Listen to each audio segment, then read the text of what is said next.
एक बार की बात है, एक शहर में एक साहूकार रहता था। उनके घर में पैसों की कोई कमी नहीं थी, लेकिन उनकी कोई संतान नहीं थी, जिससे वे बहुत दुखी रहते थे। पुत्र प्राप्ति के लिए वे प्रत्येक सोमवार का व्रत रखते थे और शिव मंदिर में जाकर पूरी श्रद्धा से भगवान शिव और पार्वती जी की पूजा करते थे। उनकी भक्ति देखकर एक दिन माता पार्वती प्रसन्न हुई और उन्होंने भगवान शिव से उस साहूकार की इच्छा पूरी करने का अनुरोध किया। पार्वती की इच्छा सुनकर भगवान शिव ने कहा कि हे पार्वती, इस दुनिया में हर प्राणी को उसके कर्मों का फल मिलता है और उसके भाग्य में जो कुछ भी है उसे भुगतना पड़ता है। लेकिन पार्वती जी ने साहूकार की भक्ति का सम्मान करने के लिए उसकी इच्छाओं को पूरा करने की इच्छा व्यक्त की। माता पार्वती के अनुरोध पर शिव ने साहूकार को पुत्र प्राप्त करने का वरदान दिया, लेकिन साथ ही यह भी कहा कि उसके बच्चे की उम्र केवल 12 वर्ष होगी। साहूकार माता पार्वती और भगवान शिव की बातचीत सुन रहा था। वह इससे न तो खुश था और न ही दुखी। वह पहले की तरह शिव की पूजा करता रहा। कुछ समय बाद साहूकार के एक पुत्र का जन्म हुआ। जब बालक 11 वर्ष का हुआ तो उसे पढ़ने के लिए काशी भेज दिया गया। साहूकार ने बेटे के मामा को बुलाकर ढेर सारा पैसा दिया और कहा कि वह इस बच्चे को शिक्षा प्राप्त करने के लिए काशी ले जाए और रास्ते में यज्ञ करे। जहाँ कहीं भी यज्ञ किया जाता है, वहाँ ब्राह्मणों को भोजन कराकर दक्षिणा दी जाती है।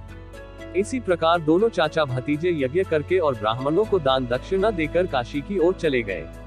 रात के समय एक नगर था जहां नगर के राजा की पुत्री का विवाह होने वाला था, लेकिन जिस राजकुमार से वह शादी करने वाली थी वह अंधा था। राजकुमार ने इस तथ्य को छिपाने की एक योजना के बारे में सोचा कि उसके बेटे की एक आंख नहीं है। साहूकार के बेटे को देखकर उसके मन में एक विचार आया। उसने सोचा क्यों न इस लड़के को दूल्हा बनाकर राजकुमारी से शादी करा दी जाए। शादी के बाद मैं इसे पैसे के साथ भेज दूंगा और राजकुमारी को अपने शहर ले जाऊंगा। लड़के की शादी दूल्हे के कपड़े पहनकर राजकुमारी से कर दी गई, लेकिन साहूकार का बेटा ईमानदार था। उसे यह उचित नहीं लगा। मौका पाकर उसने राजकुमारी की चुन्नी के किनारे पर लिखा कि तुम्हारी शादी तो मुझसे हो गई है, लेकिन जिस राजकुमार के साथ तुम्हें भेजा जाएगा वहाँ आंख का काना है। मैं काशी पढ़ने जा रहा हूँ। राजकुमारी ने जब चुन्नी पर लिखी बातें पढ़ी तो उसने यह बात अपने माता पिता को बताई।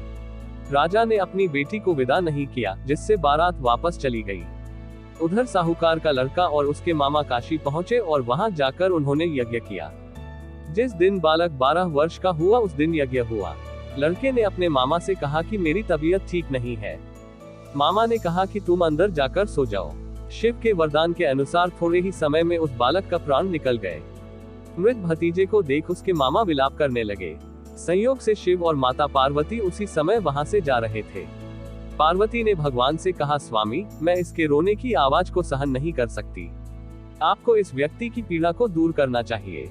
जब शिव मृत बालक के पास गए तो उन्होंने कहा कि यह उसी साहूकार का पुत्र है जिसे मैंने 12 वर्ष की आयु का वरदान दिया था। अब इसकी उम्र हो गई है। लेकिन माता पार्वती ने कहा, हे महादेव, कृपया इस बच्चे को और उम्र दें, नहीं तो इसके माता पिता भी इसके अलग होने के कारण तड़प तड़प कर मर जाएंगे। माता पार्वती के अनुरोध पर भगवान शिव ने बालक को जीवित रहने का वरदान दिया। शिव की कृपा से बालक जीवित हो गया। लड़का अपनी पढ़ाई पूरी करने के बाद अपने मामा के साथ अपने शहर चला गया। दोनों उसी शहर पहुंचे जहां उनकी शादी हुई थी। उस नगर में यज्ञ का भी आयोजन किया।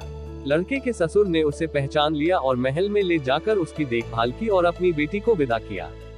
यहाँ साहूकार और उसकी पत्नी भूखे प्यासे अपने बेटे का इंतजार कर रहे थे। उसने कसम खाई थी कि अगर उसे अपने बेटे की मौत की खबर मिली तो वह भी अपनी जान दे देगा, लेकिन अपने बेटे के जीवित रहने की खबर पाकर वह बहुत खुश हुआ।